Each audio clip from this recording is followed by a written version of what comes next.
টিআইবির প্রতিবেদনে মহাসত্য প্রকাশ হয়েছে বলেছেন রিজভী। একাদশ জাতীয় সংসদ নির্বাচন নিয়ে ট্রান্সপারেন্সি ইন্টারন্যাশনাল বাংলাদেশ যে প্রতিবেদন প্রকাশ করেছে তাতে সরকার ও নির্বাচন কমিশনের হাতে ঘা লেগেছে বলে মন্তব্য করেছেন বিএনপির জ্যেষ্ঠ যুগ্ম মহাসচিব রুহুল কবির রিজভী। এই প্রসঙ্গে তার ভাষ্য, টিআইবির প্রতিবেদনে মহাসত্য প্রকাশ হয়েছে। আজ বৃহস্পতিবার রাজধানীর নয়াপল্টনে বিএনপি কেন্দ্রীয় কার্যালয়ে এক সংবাদ সম্মেলনে এসব কথা বলেন রিজভী। একাদশ জাতীয় সংসদ নির্বাচনী প্রক্রিয়া পর্যালোচনা শীর্ষক প্রাথমিক প্রতিবেদন গত মঙ্গলবার প্রকাশ করে টিআইবি। সরকারি দলের একক সক্রিয়তা, বিরোধী দলীয় প্রার্থী ও কর্মীদের নামে মামলা, গ্রেফতার, হয়রানি, প্রচারে বাধা, সহিংসতা, রাতে ব্যালটের সিল মারা, আগে ব্যালট বাক্স ভরে রাখা, পোলিং এজেন্টদের বাধা ও বের করে দেওয়া, প্রশাসন ও আইন প্রয়োগকারী বাহিনীর নীরবতা, জাল ভোট, বুথ দখল, ভোটারদের বাধা বা তাড়িয়ে দেওয়া, নির্দিষ্ট প্রতীকে ভোট দিতে বাধ্য করা, এবারের সংসদ নির্বাচন নিয়ে এসব অভিযোগ উঠে আসে টিআইবির গবেষণায়। সংগঠনটি এসব অভিযোগের বিচার বিভাগীয় তদন্ত দাবি করেছে। সরকারি দলের পক্ষ থেকে টিআইবির এই প্রতিবেদন প্রত্যাখ্যান করা হয়েছে। আওয়ামী লীগের সাধারণ সম্পাদক ওবায়দুল কাদের এই প্রতিবেদন প্রত্যাখ্যান করে বলেছেন, টিআইবি অলীক গল্প সাজিয়েছে। তথ্যমন্ত্রী মোহাম্মদ হাসান মাহমুদ টিআইবির প্রতিবেদনকে একপেশে মন গড়া ও দেশের ভাবমূর্তি ক্ষুণ্ণ করার জন্য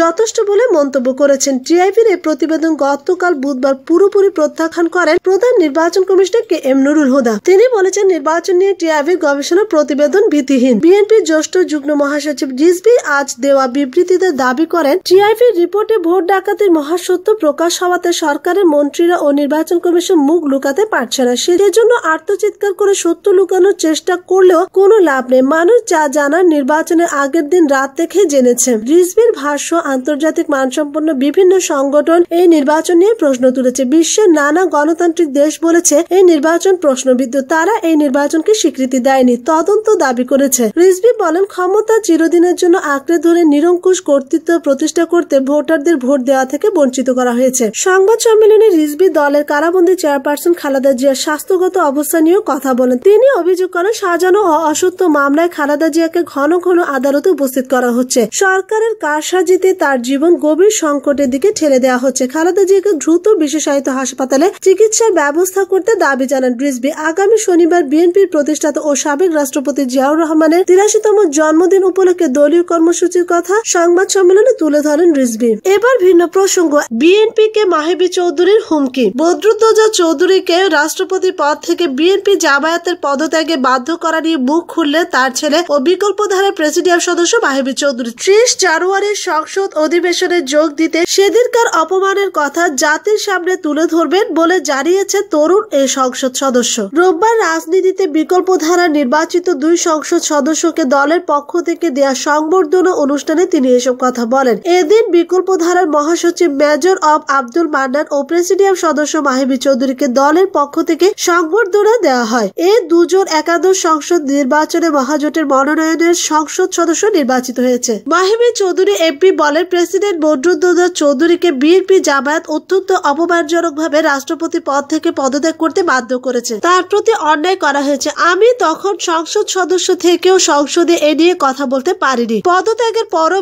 চৌধুরীকে বিএনপি প্রতিনিয়ত মিথ্যাচার করেছে অভিযোগ করে মাহিবী চৌধুরী বলেন, ২০০৪ সালে তিনি বিএনপি থেকে পদত্যাগ করেন। এরপরও প্রতিনিয়ত রাজনীতির শিষ্টাচার লঙ্ঘন করে তারা অশ্লীল ভাষায় একতরফা ভাবে অভিযোগ করে গেছে। তিনি বলেন, আমি পার্লামেন্টে থেকেও সে অভিযোগ খণ্ডন করার সুযোগ পাইনি। আমাকে সেই সুযোগ দেওয়া হয়নি। ১৪ বছর পর সংসদে ফিরছে, অনেকদিন চুপ ছিলাম। এবার ৩০ জানুয়ারি সংসদে গিয়ে সেদিনের অপমানের কথা বলবো। সেই সময় চৌধুরীকে নিয়ে তৎকালীন প্রধানমন্ত্রী খালেদা জিয়ার মন্তব্যের সমালোচনা করে মাহিবী বলেন, ২০০২ সালের ২১ জুন রাষ্ট্রপতি হিসেবে পদত্যাগের পর একুএম বদরুদ্দোজা চৌধুরীকে নিয়ে খালেদা জিয়া বলেছিলেন, ষড়যন্ত্রের শেকড় উপড়ে ফেলেছি। কিন্তু কি সেই ষড়যন্ত্র তা তিনি কখনো বলেননি। আমরা বলতে চাই, ষড়যন্ত্রের মূল নায়ক হিসেবে আপনি সেদিন কি কি ভূমিকা রেখেছিলেন সে বিষয়ে। তখনকার রাজনৈতিক প্রেক্ষাপট স্মরণ করে দিয়ে বিকল্পধারার প্রেসিডিয়াম সদস্য মাহিবী চৌধুরী বলেন, সেদিন আমি সংসদে ২ ঘন্টা দাঁড়িয়ে মাননীয় স্পিকারের দৃষ্টি আকর্ষণ করতে চেয়েছিলাম, কিন্তু আমাকে সেই সুযোগ দেয়া হয়নি। একটা শব্দ উচ্চারণও করতে দেয়া হয়নি। তখন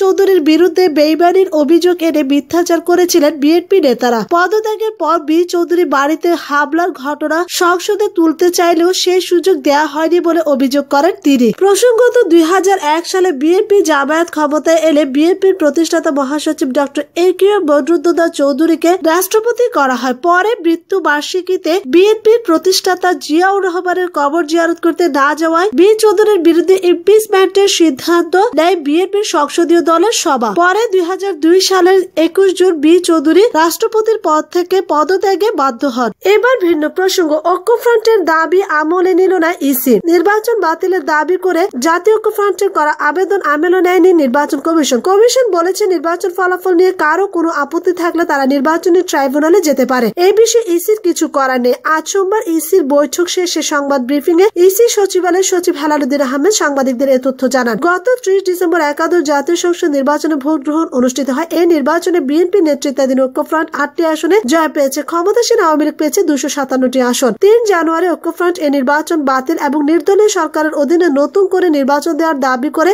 ইসিতে স্মারকলিপি জমা দেয়। আজকের বৈঠকে কমিশন বিষয়টি নিয়ে আলোচনা করে। প্রধান নির্বাচন কমিশনার কে এম নুরুল হুদার সভাপতিত্বে নির্বাচন ভবনে বিকাল 3টায় এই বৈঠক অনুষ্ঠিত হয়। এই বিষয়ে হেলালুদ্দিন বলেন, ঐক্যফ্রন্টের পর 5 জানুয়ারি আওয়ামী লীগ ও একটি স্মারকলিপি দিয়ে বলেছে ঐক্যফ্রন্টের অভিযোগ সত্য নয়। কমিশন এগুলো নিয়ে পুঙ্খানুপুঙ্খ আলোচনা করেছেন। ঐক্যফ্রন্ট নির্বাচন বাতিল এবং নির্দলীয় ও নিরপেক্ষ সরকারের অধীনে নির্বাচন করার দাবি করেছে। কমিশন বলেছে এখন আর এসব করার কোনো সুযোগ নেই। যদি কেউ সংক্ষুব্ধ হয় তাহলে তারা নির্বাচনী ট্রাইব্যুনালে গিয়ে মামলা করতে পারে। নির্বাচনে কেন্দ্র ভিত্তিক ফলাফল প্রকাশ করা হবে কিনা জানতে চাইলে সচিব বলেন, আমাদের কাছে আসন ভিত্তিক ফলাফল আছে, কেন্দ্র ভিত্তিক ফলাফল সংগ্রহ করা হয়নি। এ তথ্য সংশ্লিষ্ট রিটার্নিং কর্মকর্তার কাছ থেকে সংগ্রহ করতে হবে। কমিশন সেভাবে সিদ্ধান্ত দিয়েছে। এবার ভিন্ন প্রসঙ্গ, তথ্য মন্ত্রীকে ফুল দেওয়া নিয়ে চট্টগ্রামের ছাত্রলীগে মারামারি। তথ্যমন্ত্রী ডক্টর হাসান মাহমুদকে ফুল দিতে গিয়ে চট্টগ্রাম সার্কিট হাউসে ছাত্রলীগের দুপক্ষের মধ্যে হাতাহাতি ও মারামারির ঘটনা ঘটেছে। গতকাল মঙ্গলবার দুপুর 1টার দিকে মন্ত্রীর উপস্থিতিতে এই ঘটনার পর সিনিয়র নেতাদের হস্তক্ষেপে পরিস্থিতি শান্ত হয়। তথ্যমন্ত্রী হিসেবে দায়িত্ব পাওয়ার পর প্রথম চট্টগ্রামে আসেন আওয়ামী লীগের কেন্দ্রীয় প্রচার ও প্রকাশনা সম্পাদক ডক্টর হাসান মাহমুদ। সকাল 10:30টার দিকে মন্ত্রী চট্টগ্রাম সার্কিট হাউসে পৌঁছান। এর আগে থেকে সেখানে নেতাকর্মীদের ভিড় ছিল।